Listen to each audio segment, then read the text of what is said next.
Nothing wrong with that, but you know now that when you bite into the tomatoes, they have this package of flavor. This is not, and I want to make sure that you understand, a Sicilian tradition. Sicilians eat tomatoes in summer, and what we get is fantastic. This is how we get non-Sicilian tomatoes to taste good all year round. Let's talk about another little bit of trick. Red onions. I find red onions to be my favorite onions for this particular salad, but they have a very sharp, very aggressive taste.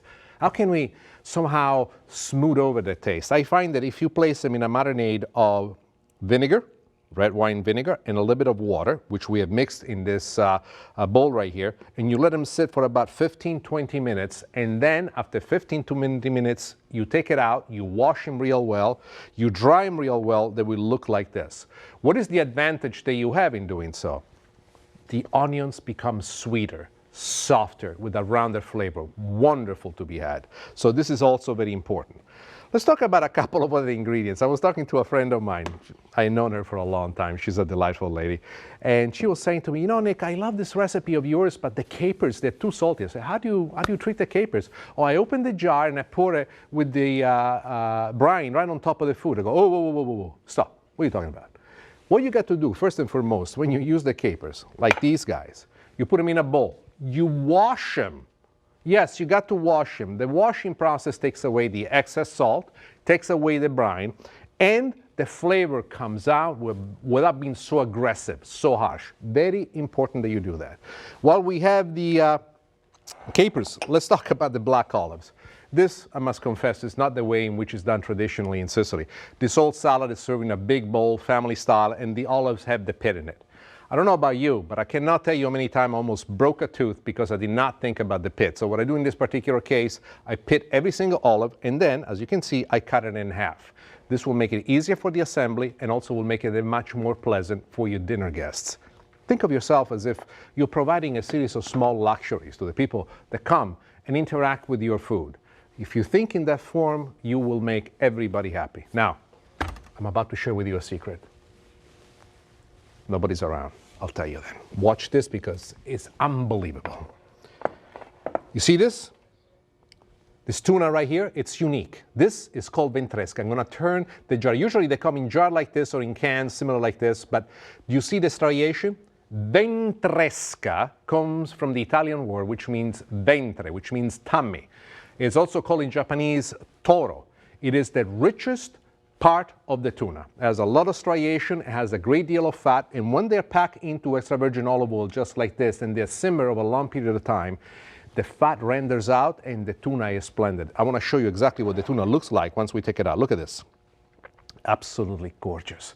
You have no idea. This is tuna like you never had. It costs at least twice as much, in some market 3 times as much. They come from Sicily, mostly the southern part of Italy. They come from Spain, Portugal. It's great. Very expensive, but trust me, it's one of those things where it's worthwhile for you to invest your money in. Now, let's put together the vinaigrette. This one is going to be easy. It's going to take no time at all. A little bit of vinegar. Together with the vinegar, we do a little bit of basil and a little bit of parsley. Then get the best quality of extra virgin olive oil that you have on hand. And this process that we're doing right now is a process called emulsion. In this process, what we're doing truly is the vinegar is mixing with the extra virgin olive oil, and by whisking it about, we are introducing air into this flow. The air that we introduce into the flow, as you can see, is making it look nice and thick. At this point, what I love to do is a touch of sea salt, a little bit of pepper, and if you feel like it and nobody's looking, a little bit of sugar. There you are. Yes, yes, yes. We're just about ready. Now, let's assemble this dish. I have chosen a very elegant plate, and I'm saying, why? It's only tomatoes. I'm thinking, if you're going to do something, do it good, or else don't do it at all. So I choose the better tomatoes. I choose the side that I like of the tomatoes. Look how delicately I do this. You know, my wife says, Nick, you're always exaggerating. And maybe I am, but it makes me feel bad. This guy's too small. We'll put a bigger one. Now we start and we build it. The first thing that I want to do is to sprinkle it with the capers. I want you now to think in the fact that what you're doing is not just throwing ingredients in there. You are building flavor bases. Then we take the olives and you just put the olives on top of each one of the tomato. Then a little bit more of the herbs that we used before, parsley and basil. Look fantastic. Now, let's go with the onions. The onions, you cover it just like this. Trust me, at this point, the onions are not as harsh as we had them before. They're nice and soft. And then take the tuna and treat this tuna as if it was the most expensive, most delicious thing ever, because it is. Put it right on top like this. These pieces of tuna, once you engage with them in your mouth, you will say, Stellino, we love you. You should, to begin with, not just because I've shown you this, because I love what I do and I like to share it with you. And then, it's the moment to decorate it. How do we do this? Take the dressing, let the dressing touch the tomatoes, touch everything. Don't be over forceful with this, just a little bit. You want to make sure is that everything molds together. And it is at this point that you fall in love with the things that you're making. Tuna, tomato, olive oil, and caper salad. And when people ask you, how is it possible that it tastes so good? You say to them, you know what? I know this guy. He's got an accent. It's kind of cute. But boy, can he cook. And that, of course, would be me. And there it is.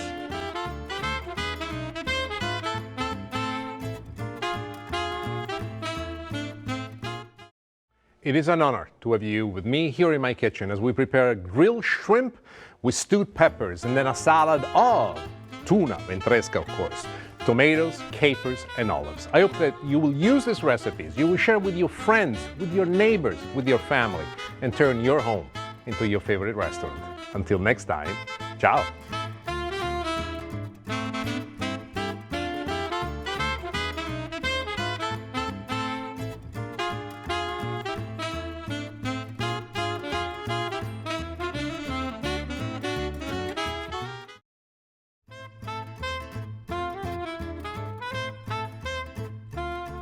Shrimp, I love everything about shrimp. The most important thing about shrimp is not just the flesh itself, is the shell. As a matter of fact, if I can give you a big word of advice, is when you shop for shrimp the next time that you do, make sure that you save the shells. What I like to do is to put them inside a plastic bag, put them in the freezer, and when I have enough, I make my own shrimp stock. You will love me for that alone. The other thing is how to handle shrimp, how to cook it. Depending on the size, the timing of the cooking varies, but the best way to go at it is with high heat, blasting it for a short period of time. To really bring out the flavor into the shrimp before you cook it is to brush it with a little bit of oil and then spice it up with your own favorite flavor mix of spices. Sugar, salt, pepper, yes, sugar works wonders. Paprika, onion powder, garlic powder, so that when you finally cook it into the oven or under the broiler, immediately all this flavoring become almost a crust-like. On top of it, many times you find yourself in need of small shrimp, but they're not available, and all that you can get is colossal shrimp. If that is the case, do not despair. Simply treat the shrimp as I told you, take the shell out, cut it in small pieces, and do whatever you need to do. Life is made of improvisation. It makes life a lot easier. Ciao, I am Nick Stellino, and I have selected for you 2 great recipes, comfort food. As a matter of fact, when the weather turns cold, this is exactly what you will want to make for your family and friends. Today, we'll make butternut squash soup with a confit of pepper asparagus and spicy sausage, followed by pea soup with a confit of peppers and shrimp. Please, join me in the kitchen.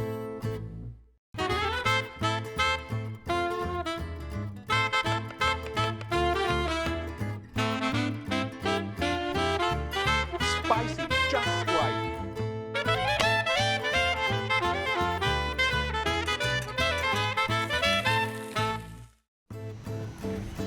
I'm shopping for my favorite ingredient for the soup I want to demonstrate for you.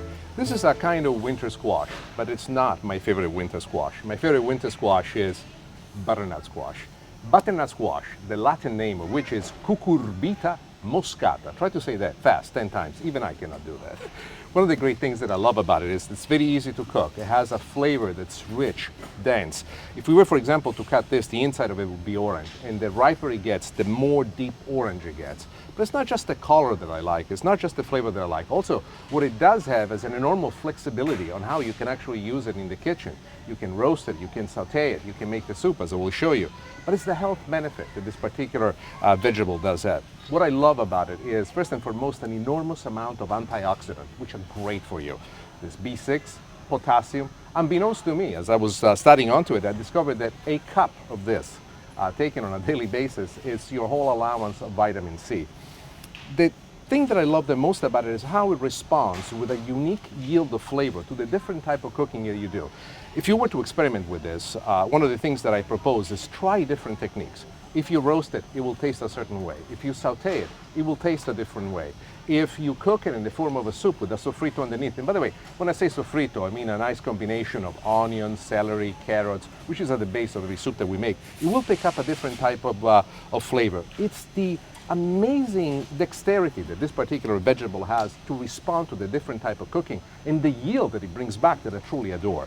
Now, let's talk about storage. Most people buy this and they put it in the refrigerator. This is not something that you would want to do. When you buy this, keep it in a cool space, very well ventilated.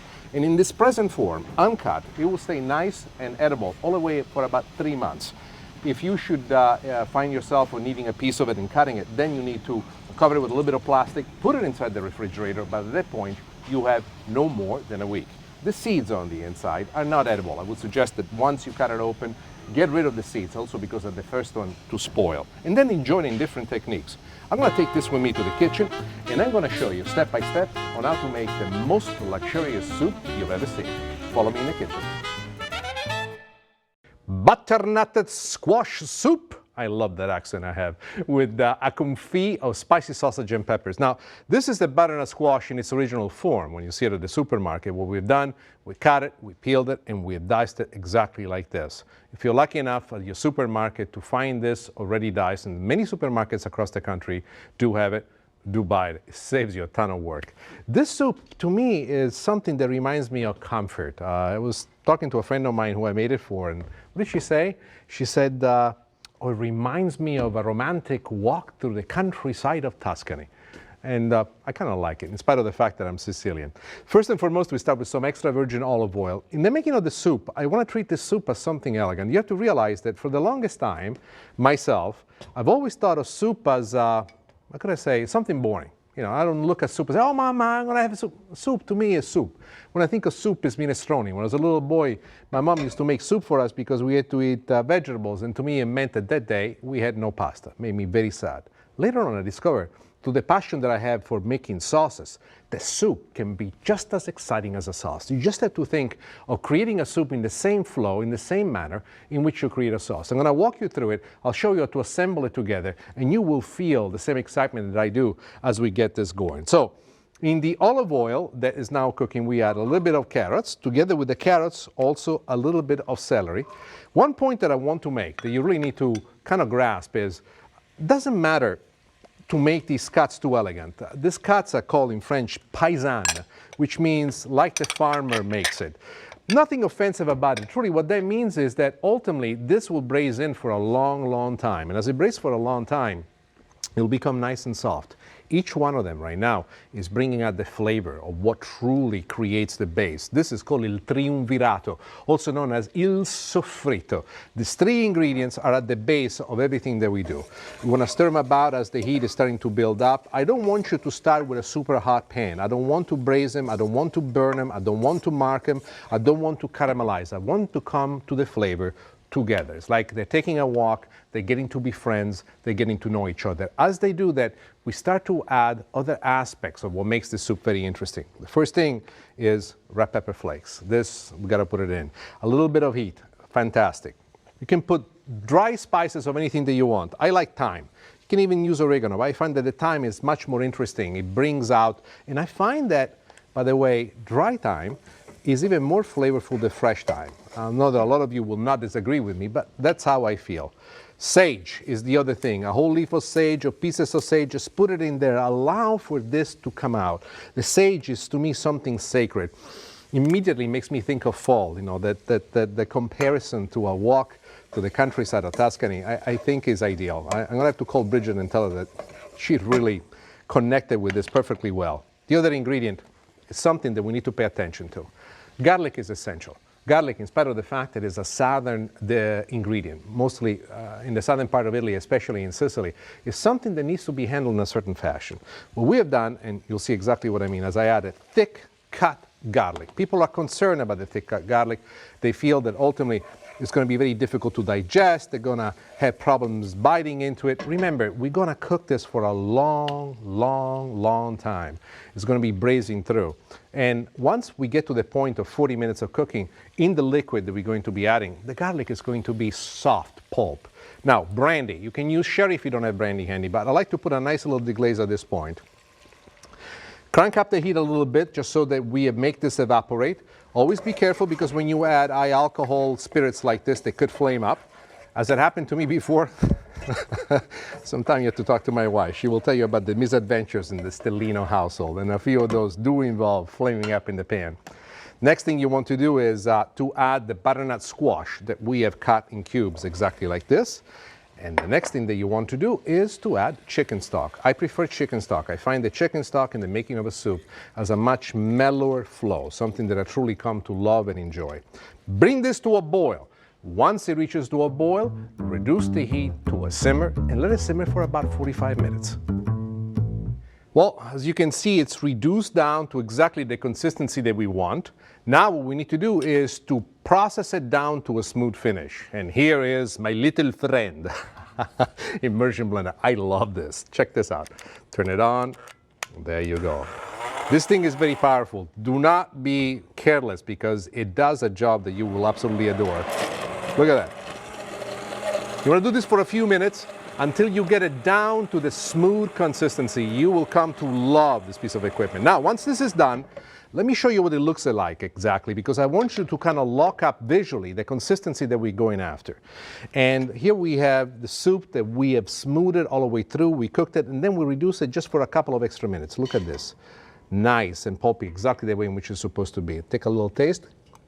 I am good. The next thing I want to show you is how to make the confit. The confit is made with a spicy sausage, which is a dry sausage. You can use linguica. You can use chorizo. You can use any type of sausage that you want. What we want to do is to bring out a flavor that just dances, and put a little bit of extra virgin olive oil in the pan. This confit to me was an idea because I was thinking the soup is great, but how about putting something into the soup that just makes everything dance, makes everything fly? So what I like to do is, while the pan is getting hot, I like to add the spicy sausage. Even Italian sausage would work, by the way. I just discovered the sausage lately. It's not part of my tradition, but it has a flavor to it, something that really elevates the food to the next level. The next thing I want you to see is how I cut the ingredients. This is very important. You need to look at it because otherwise it might change the way in which it does. The asparagus, very small rounds, as you can see. Even the florets of the asparagus cut very little. We did not parboil this. These are in the original form. The peppers, the onions. What I try to do is to have everything cut almost the same. I always tell you not to use chopped garlic. In this particular case, I like to have chopped garlic and chop very, very fine. It will be the last addition that we make to the dish. And for the fact that it will be the last addition, the heat that's retained by the ingredients will ultimately firm up the cooking of the garlic. And that's exactly where we want to go with that. And then red pepper flakes. Why you say it's spicy already? You're dealing with a Sicilian. We like spicy, but don't exaggerate. I mean, come on. Don't make something just for yourself, especially if you have friends at home. Always check with other people if they do mind or they don't mind spicy food, because that could be a problem otherwise. So the next thing that we do, we add the other ingredients. Here we go with the asparagus, the red peppers, a little bit of the white onions. The fact that everything is cooked so fine, so small, really makes it so much easier for us to deal with, and you're going to enjoy that part of it. Look at it. Guarda, guarda che bellezza, eh sì. Let it cook on high heat for a few minutes until you see the asparagus and the onions to wilt down a little bit. Once it gets to the consistency that you like, the next thing that you want to do is add a little bit of brandy. Just a little bit. Una sfumatura. Una sfumatura means just a hint. And here is where things get to be interesting. Once you get to the point in which all the ingredients are now cooked for a few minutes together, the brandy has evaporated all the way through. Here's what I want you to do. Turn off the heat. Mind you, I'm doing it quite quickly. At home, you want to do this for a few minutes until everything is cooked together. So the next thing that you want to do at that point is a little bit of cheese, a little bit of butter, and just a little bit of extra garlic. Then, in the heat that's retained in here, just mix everything together. Ay, ay, ay. Let it melt together. This is spectacular. Okay, the soup is ready. The confit is ready. Now I'm going to show you how to plate it.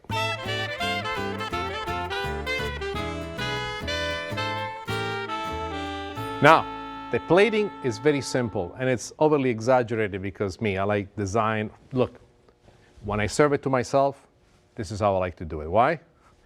It makes me feel good. Let me show you how to do this, because I've done this for many parties that I've done for several of my clients, and they absolutely adore.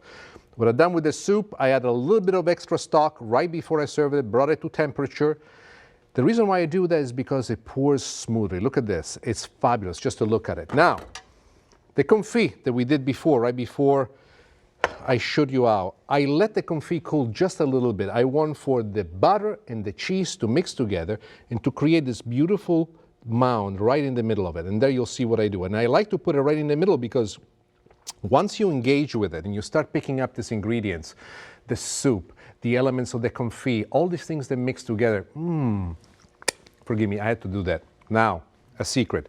This is called truffle oil. It's very expensive, but it's worth it. You don't use a whole lot of it, just a few drops. Look at this.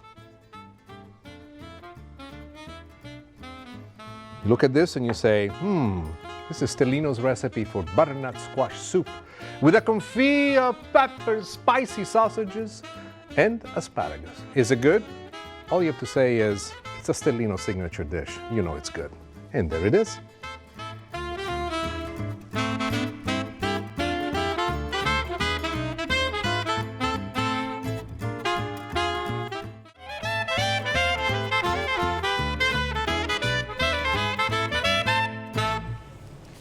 Peas. Most of us get their peas from the frozen section.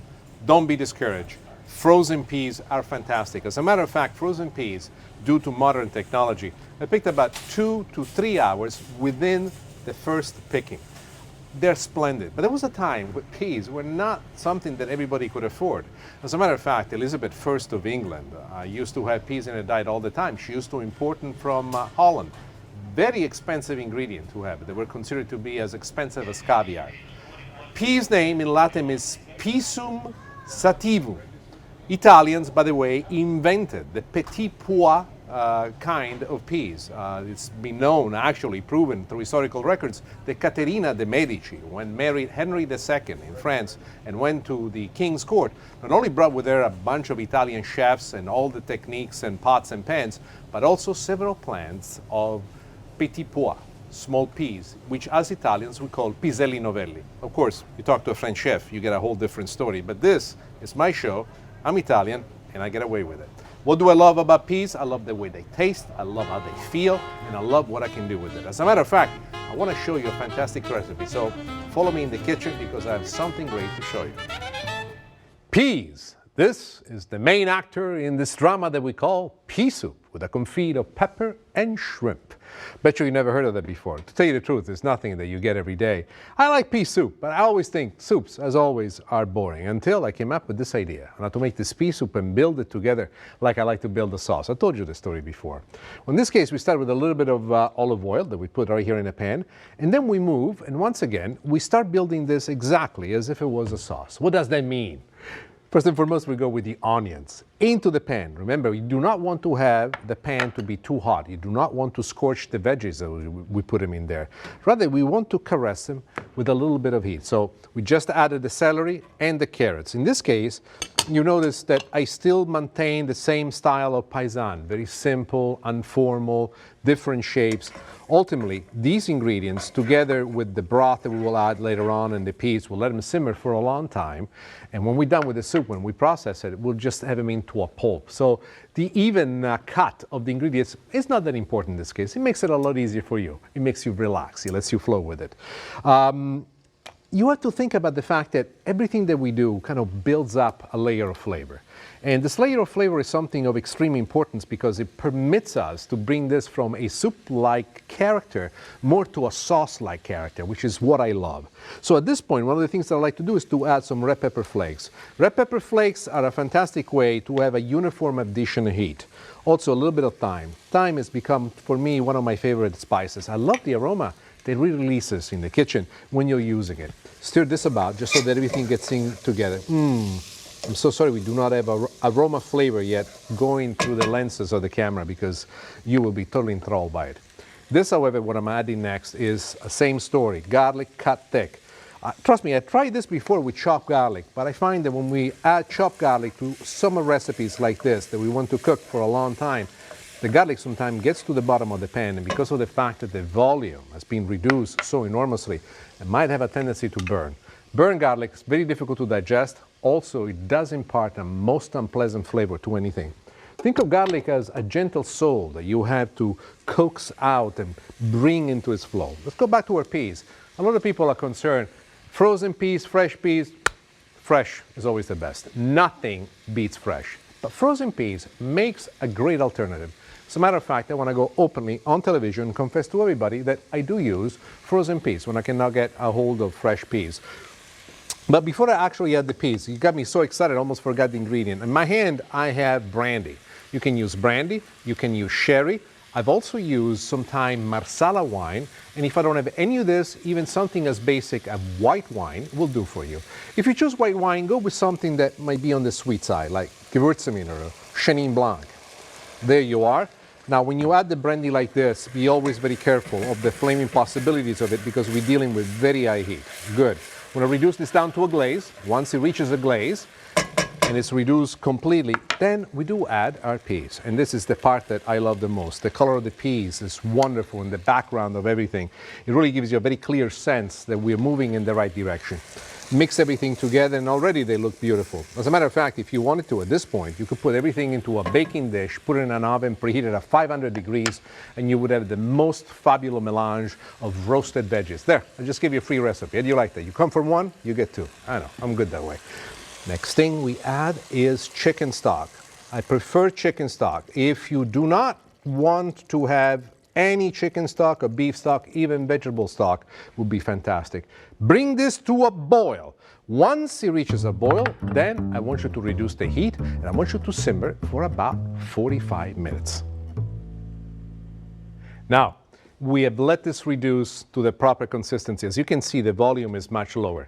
At this point, we want to use our immersion blender. I love this machine because it just does it for me. It makes me feel super. Watch what happens. I put it on the inside and look how quickly it changes. Now, it will take you a couple of moments. Well, no moments, a couple of minutes to get this done right. But once you do this, you will bring this down to the perfect consistency. What is it supposed to look like instead of making you wait all this time? Follow me. I have here what I refer to as the perfect consistency. And this is the pea soup that I like. Let me taste it. Fantastic. I love it. You could serve it like this, but not at a Stellino household. You say, why not? I like elegant, smooth, flowing things. One last step that I want you to consider is the straining of the soup. Be aware of one thing. Once you strain the soup, it will actually force you to lose almost a third of the volume. I'll give you a sample on this one. You have the strainer placed right through it. I'll move this aside. Watch what happens. This is what you need, a spatula. The spatula allows you to push the pieces through. I did this for the first time with my nephew Andrew that's now taking a passion of cooking with me in the kitchen. As you can see the liquid going down and most of the pulp being left behind. This pulp, there's nothing wrong with it. It's fantastic. But what you're left with underneath, in my opinion, has such a luxurious, silky-like feeling that is unbelievable. So we'll put this aside. Once you strained it all, what I want you to do is to cook it on high heat and just reduce it a little bit more to give it the kind of thickness that you want. Now, let's look at the ingredients that make the confit, because this confit is not the same as before. No, this is different. What we're gonna mix here is chopped shrimp together with chopped pork bacon, together with peppers that we cut very finely. It takes place in a quick moment. One of the things that you want to be concerned about is to cook fast and quick, because this thing will go from cook to burn quite quickly. Pay attention to what you do. Do not get distracted. First addition, bacon, chopped bacon that we put right in here. Remember, put a little bit because the bacon will release a great deal of its own juices. Then chopped shrimp. I love the shrimp addition. Bacon and shrimp is one of those combos which I discovered by mistake, and it's just fantastic. A little bit of the yellow peppers, then we go with the red peppers. You can choose any combination of colors that you want, even green, not a problem.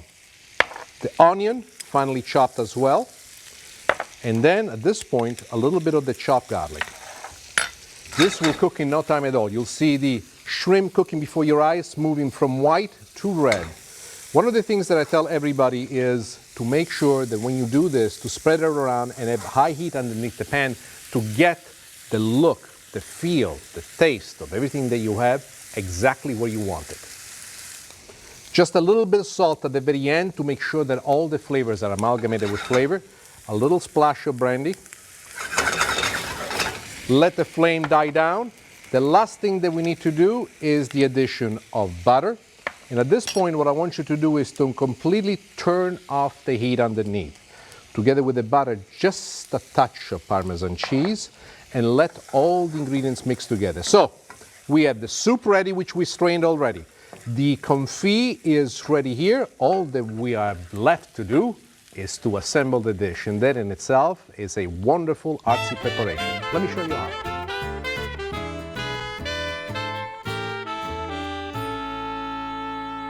Plating this is a work of art. First, let me make sure that the taste is exactly what I like it. Fantastic, fantastic. Just a perfect flavoring. So here we go into our bowl. There you are. And now we go with the topping. And the topping is what I love the most. There you are. Every bite that you will take, every spoonful of this, you will have a little bit of the confit coming together with the soup underneath. And this is the combination that makes it. You might say to yourself, this is a masterpiece. And I'll simply say, no, this is simply pea soup with a confit of peppers and shrimp. And then the last touch, a little bit of truffle oil going all the way around to make this even more regal. My gosh, it's beautiful. But of course, it's my recipe. And there it is.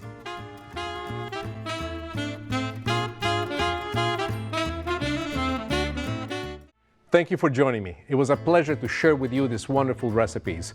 A wonderful butternut squash soup with a confit of spicy sausages and asparagus. And then pea soup with a confit of bacon and shrimp.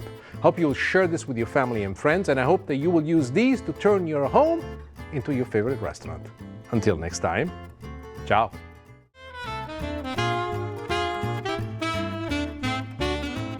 I love sausages. What I love about sausages is the way they taste. And I love to come here to my favorite butcher because he makes it with love. This is an old family recipe that's been in the family for many, many years. He makes all sorts of sausages, anywhere from kielbasa, chorizo, Italian-style sausages. And by the way, you should be aware of the fact that just about any Italian-style sausage that you find anywhere in the country is based on a Sicilian recipe. Us Sicilians like to feel that way. Why is that so? Fennel seed. Fennel seed is what makes the sweet sausage. Difference between sweet sausage and hot sausage is the addition of peperoncino rosso, red pepper flakes that gives it a little bit of fire. You also need to have a good amount of fat in a sausage to make sure that when the sausage cooks, it does not dry out. Pork, obviously, is the meat of choice.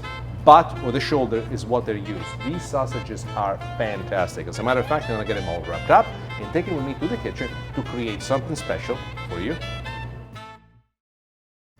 Ciao, I am Nick Stellino.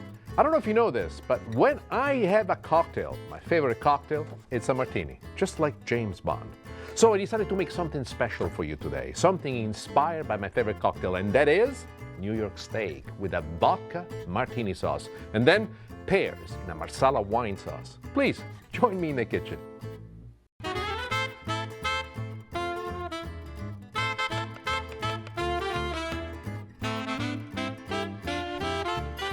Spicy just right.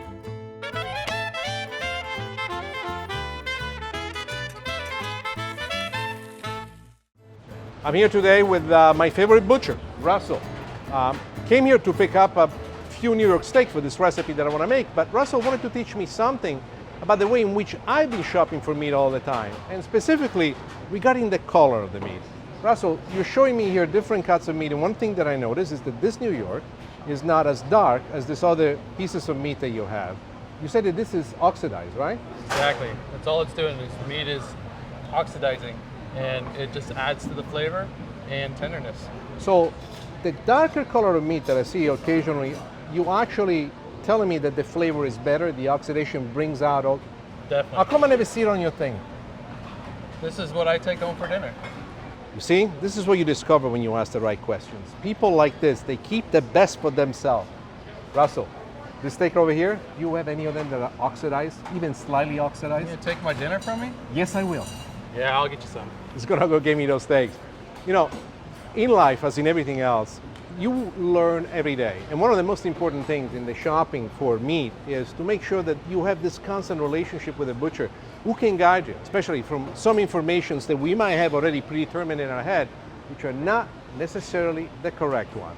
The meat that is more flavor and how when it's aged brings out this incredible taste, especially if you're a meat eater. Today, these steaks that he's getting from me from the back are the ones that I will cook for you, and you will see what a fantastic recipe that is. Steaks and martini, two of my favorite things. As a matter of fact, these things are so favorite of mine. Every time I travel, I always like to have a steak dinner to celebrate something great. And when I get home, after I hug my wife, after I play with my kittens, one of the things that I love to do in the evening is to have a martini with my wife. By the way, you should know my wife hates martinis. She does not like that as a cocktail, but she is the best martini maker ever. Of any bar, of any hotel, anywhere I go in the world, she's the best. Honey, you're fantastic. So one time I said, why don't I make something actually that's inspired steak, martini. I said to myself, steak with a martini sauce. How about that? So this is something that came out one day. I did a couple of tries to make sure that all the elements would come together, and the result I'm going to show you right now. As usual, we start with a nice pan, extra virgin olive oil in it, and remember, we're building this as a sauce, so it's a blossoming of ingredients that we put in. Celery, and you'll notice that these ingredients are cut roughly because ultimately we will strain the sauce. Then we go with carrots and with white onions. Sometimes I feel to make it a little bit more elegant, and instead of white onions, what I use are shallots. Shallots have a little bit more of a sophisticated flavor to it. When you do this at home, I want you to cook on medium-low heat this ingredient and do it for about 3 to 4 minutes. One of the things that I find when you cook with medium-low heat is that the flavors themselves blossom, they open up inside the context of the sauce, creating a structure, creating a foundation that really builds upon. Now, as I was thinking about it, how do I get to this whole thing? How do I give it the flow, the body? And one of the things that I fell in love with is, why don't we put some bacon in there? You know, actually what happened, I had pepper bacon in the house. I didn't know what to do with it. I have it for breakfast every once in a while. I said, how about we put some pepper bacon? You can use any kind of bacon you want. But bacon with its presence, with its fat. Pork, by the way, to me is another one of my favorite meats. The bacon, as you add in this particular case, is going to elongate, expand the flavoring that this sauce does have. The important thing is also to realize how do you bring out other elements that continue this build-up on. It's like building a little house. So you can go with any spices that you want, but if you want to make it my way, next thing that I do is a nice bit of fresh parsley on it. Always, I like to add the fresh herbs in here because the herbs are not for decoration, it is not for garnish. Ultimately, once we cook the sauce, we will strain the sauce, so this parsley will go away. But if you put it early into the process, the parsley, as it cooks together with the other ingredients, is going to give us this one. Look at these hands, amazing. I know. One time, my wife told me that the only way she can shut me up is by making me stand still like this. If you ever see a family photograph of me standing still, I look like a doofus. Not that I don't look like a doofus now, but that is the extreme. Let's move on to the next few things because she tells me I also talk too much. Lemon juice. I added lemon juice because when I tried this the first time, I was looking for a bit of tartness that would kind of bring it in. And I have this little tree in my backyard, a lemon tree, which is absolutely pathetic looking, but it puts out the most incredible lemons. I refuse to take the tree out. It's got character. Cook it with the lemon juice. You see what happens when you put wonderful fresh lemon juice? It reduces. It gives it a glossiness and an imprint of what is to come next. And what's to come next at this point, I like to add, is the garlic. Chopped fairly thickly. Doesn't need to be. Do not put chopped fine garlic, because if you put chopped fine garlic at this point, one of the risks that we have is as we continue to cook the sauce, that if it's chopped too fine, it may actually burn and turn the sauce to the other side. Now here it comes. It is true. And we got to confess this without making any excuses that the true martini is made with gin. That's it. However, James Bond has it with vodka. And you know, there was one of the greatest movies ever that I saw. My name is James, James Bond. No, wait, he says, in Italian, in truth, we say, mio nome è Giacomo Bondi. In English, my name is Bond, James Bond. And he likes it shaken, not stirred. You have no idea how much fun I have. Every time I go to a bar, I recite the line. So, to me, a vodka martini tastes better. Is it the right way to do it? Truly, it's not the original way, but it's the version that I like. So here we go. A little bit of vodka and a little bit of vermouth. Now, when you do this at home, remember you're cooking with high heat. One of the things that you want to do is make sure that you watch for the flame that could come anytime. You want to reduce this down by half so that the liquid has mostly evaporated. Once the liquid has reduced by half, the next thing that I want you to do is to add the chicken stock. The last ingredient that I put is more for color and to continue the flow of the sauce. Remember I told you a sauce is like building a house where you have to think of what room, where is going to be the TV room, where is the bedroom, what is the view. To me, this tomato sauce brings this whole thing into completion, and this is exactly what I'm doing right now. You add the tomato sauce. Now, at this point, you bring this sauce to a boil. Once it reaches a boil, I want you to reduce it down to a simmer. You let this simmer for 45 minutes. So you go from this look to a darker, deeper, more reduced volume, and this is what you will have right before we strain the sauce. So the sauce is ready now, but we will strain it later. Let's go back and talk about the steaks. Dry aged steaks are the most expensive ones and the best steaks to be had. The problem is that when you look at them, they don't look all that pretty. As a matter of fact, you see these dark spots. This is what happens in the aging of the steaks. This is a New York cut. You can choose any cut that you want. New York is my favorite. So now we go, ooh, look at this. I have my own martini. I think I should take a moment to reflect on what I'm doing next. What a bouquet. I love this martini. Forgive me. Fantastic. I will finish this later. Now we go with the steak. First thing I like to do, always brush the steak that you want to cook with a little bit of olive oil. Then, here's where a lot of people go, just a little bit will do. If you're gonna put salt on a steak this size, you gotta put salt. Don't hold back. And pepper, because this particular flavoring is the first thing that you will interact once you start tasting the steak. So, we turn the steak on the other side. We do the same exact thing. Here we go. And there, once again, with a little bit of salt and a little bit of pepper. The pan, I have a grill pan. You can do this on the barbecue at home. I believe that barbecue steaks are the best steaks, but if it's in winter time and it's snowing outside, if it's winter time and it's raining outside, barbecuing might not be an option that you have open. If you're using grill pans at home, learn how to use the grill pans. You always want to put another pan on top of the pan that you're about to use so that the heat is properly contained within the two pans and it gets to the temperature you want right away. So here it is. I'm going to move this aside, and here we go with our steak.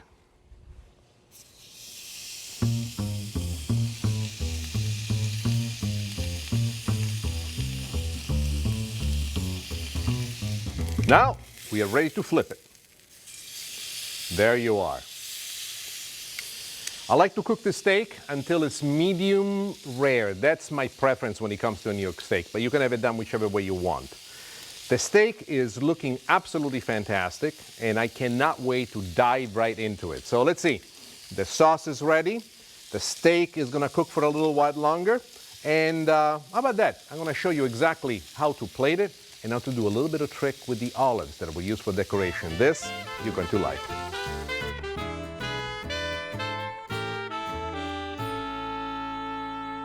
The steak, after you cook it to whatever doneness you like, you have to let it rest. 5 minutes. What happens, all the juices inside the steak will redistribute themselves, and by the time you get to it, after 5 minutes, it will be so much more tender. You will thank me for this. You have to be patient. Trust me when I tell you, in all the fine restaurants, that's exactly what they do. They never take it off the grill, boom, and put it right on your plate. The steak is too tough at that point. So let's move this aside for just a second. I've let it rest for a moment. I want to show you something that is actually fun.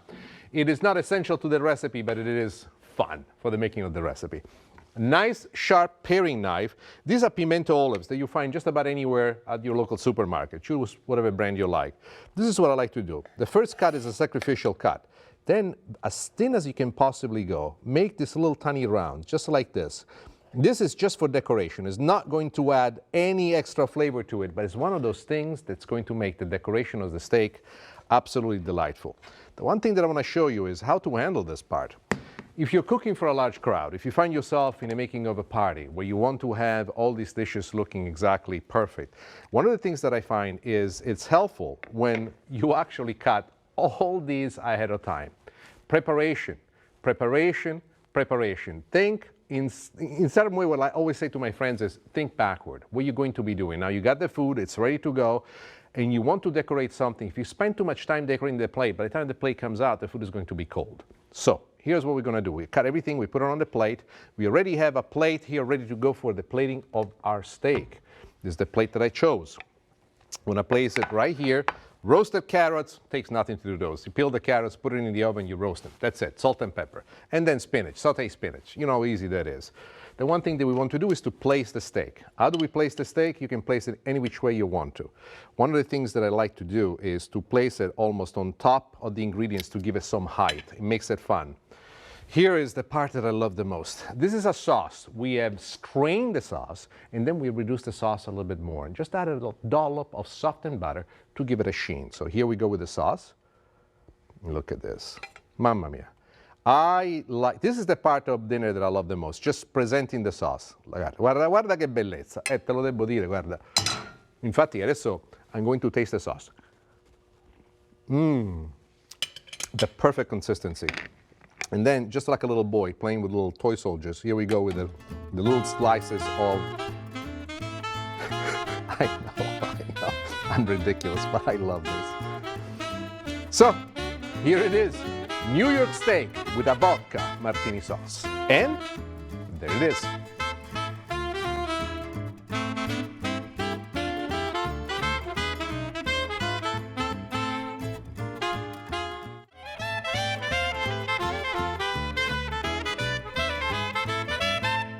Well, you might not know this about this gentleman, but he is an economist by trade. However, he's also known as one of the most reputable authorities when it comes down to pears and apples. So I will be asking some information as to how do you know when this pear is actually ready to be picked? Because you're telling me that the pear has to be picked green and then ripens in the house. Okay. Anywhere from 2 to 6 weeks afterwards. Well, you also were very specific about the technique, as you were trying to teach me before, and I would like for my viewers to also learn when you were explaining to me. Show me exactly, step by step, how they should do it when they do this at home. You don't do this for apples, but for pears, what you want to do is you want to find out when the stem is ready to be broken off.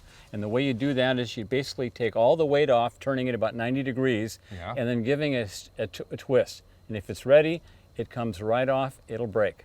If it's not, it needs a few days. Well, that's one of the most important things that people really don't realize, and this was a huge mistake that I've always made. I assumed that the pears had to actually completely be ripe on the branch, and then, like tomatoes, put into the cart and brought to market. This is something different, but I noticed that you personally chose pears as the way to go. Is it very difficult to grow pears? Pears are actually pretty easy to grow. They want to grow vertically very fast. So the growth and the satisfaction that somebody would get from growing them, it's actually quite rewarding. Actually quicker than apples. Well, I thank you for this wonderful basket that you gave me. I'm going to take this home because I got a few recipes that I want to put together. It was an absolute delight meeting you, and thank you for the lesson. I will keep it in mind once I plant my own trees. Arrivederci. Grazie. Thank you. Aren't these pears absolutely fantastic? I'm telling you, this dessert, pear with marsala sauce, you are going to love it. Basically what it is, we are braising the pears in marsala. Marsala is a Sicilian wine, fortified wine, tastes a lot like port, but it's better. Why? It's from Sicily. Pears, we peel the pear, we have cut the bottom of the pear, very simple. Now we need to core the pear. In order to core the pear, you need to have this instrument. It's something medieval looking, but it does do the job. Now, let's go at it. I want to show you how to do it.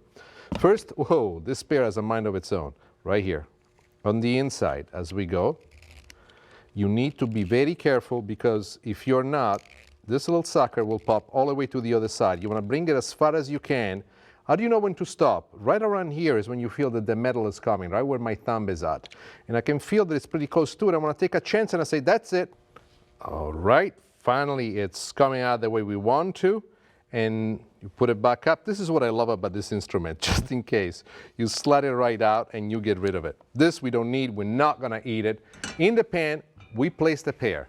Once you place the pear in the pan, it becomes a very difficult recipe from here. One of those recipes that requires at least a master's degree in college. Are you kidding me? It's such a simple thing. Marsala wine, plenty of it. There you are.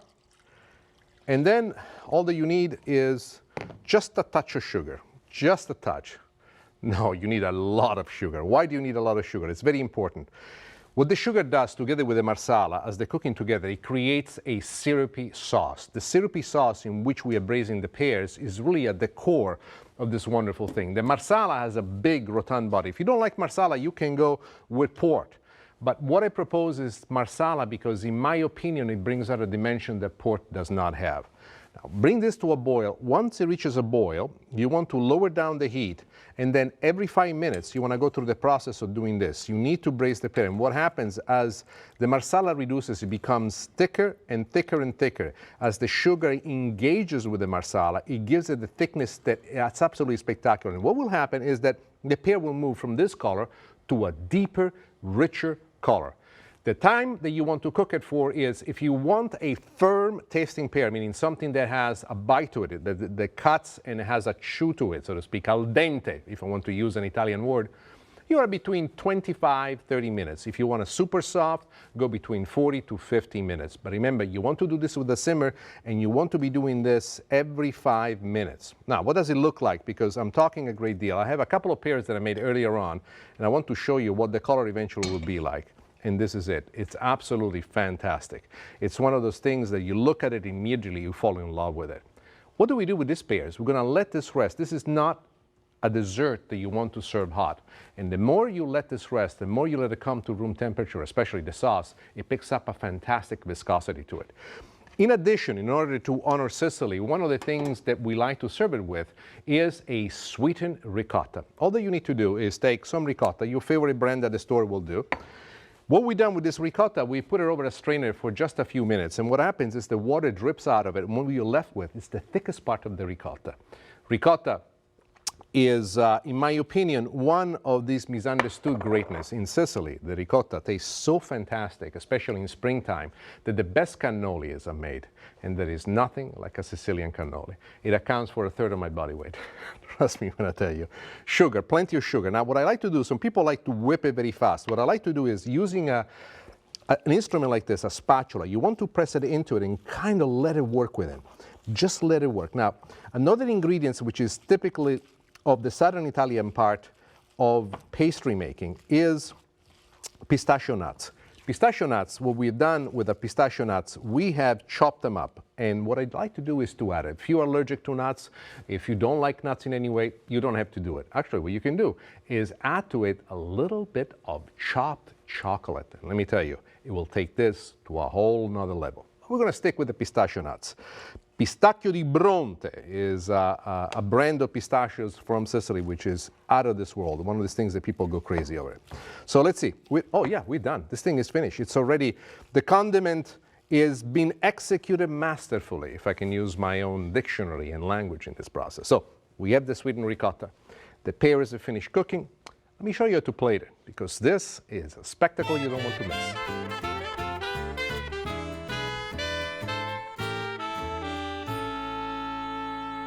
I've taken the pears out of the sauce. I've reduced the sauce a little bit more to get it nice and viscous and thick. Let me show you the thickness of it because it's splendid. This is what you're looking for when you make it at home. Splendid indeed. Now, let's go and put it over the pear because this is a money shot, as I like to call it. Look at this. This to me is fabulous. By the way, in some parts of Sicily, what they do, they thicken this up with chocolate. Dark chocolate, that would be. So the sauce is very rich. Do take it serious. The last bit that I do is adding the little bit of the sweetened ricotta that we've done before with the pistachio, nice and sweet. And here we put it right next to the ricotta, right next to the pear. The pistachio nuts make a wonderful contrast as you bite into the flesh of the pear. And a little bit of mint, just because you really don't need to have it there, but is the wonderful combination of colors, flavor, spices. There are some elements in just about anybody's culture that remind you of your past, especially for us immigrants going to another country.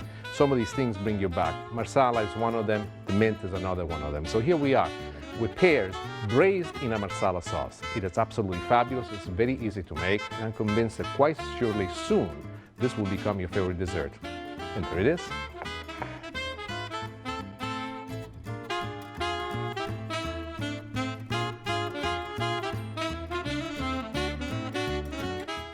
Thank you for joining me once again. It's been an absolute delight to share with you a couple of my favorite recipes. We've done New York steak, with a vodka martini sauce, and then pairs with a marsala sauce and a little bit of sweetened ricotta as well.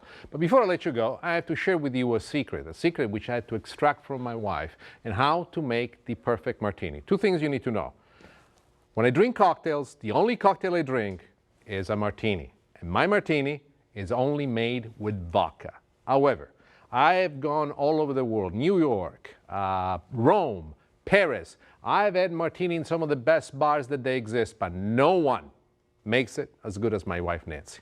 Now, the thing that's really funny is that Nancy cannot stand the taste of a martini, and yet she has the ability of making it the very best. So I say, honey, you got to give me the secret on how to do it because I want to share it with my viewers. And she gave it to me, and she gave me specific orders on how to follow the recipe attentively. First and foremost, you start with ice. Why? I have no idea. One of the things I've learned, I do not argue with my wife. So there it goes, the ice in.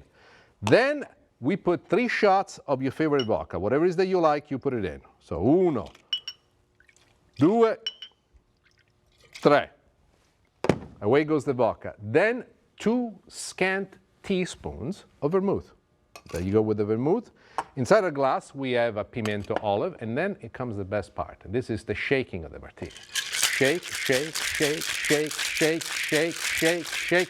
My hands are hurting. One of the things that she told me to do is to actually use a towel to do this. You have no idea how cold the stainless steel thing gets. But anyway, here we go for the pouring of the martini, and watch what happens next.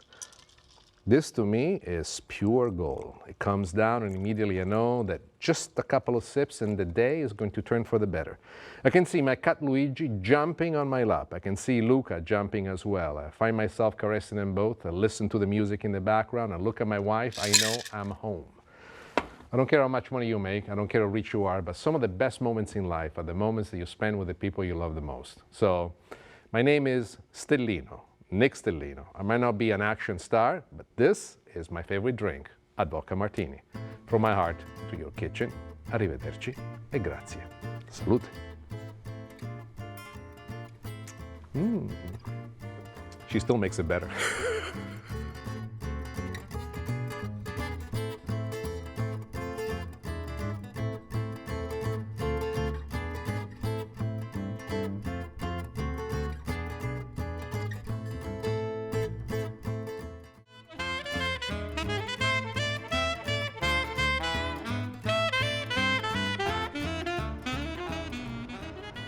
Some people like gin. I like vodka. Why? Well, gin is made from vodka. It's a second distillation that takes flavor, some flavoring that's added to it. Vodka in its purest form is 95% pure. It could be made from potato, wheat, grains, even fruit for that matter. As a matter of fact, different ingredients give to the vodka a completely different flavor. I would suggest that next time you stop at your favorite liquor store, try different vodkas to get a clear sense of the flavor profile that you like. As for you martini drinkers, you can go with gin, but if you're anything like me, vodka is the only way. Welcome, I am Nick Stellino. Today we have a couple of wonderful recipes for you. As a matter of fact, we will make shrimp with garbanzo, arugula, and sun-dried tomatoes in a Chardonnay sauce. And then, oh, it's not finished. Then we're gonna do roasted shrimp with watermelon and goat cheese salad. Please, join me in the kitchen.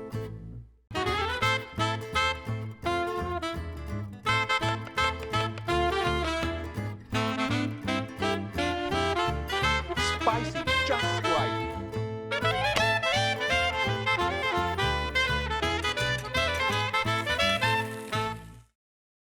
Deborah, I will take a pound of the shrimp that you showed me. I'll get that for you, Nick. Thank you, appreciate it.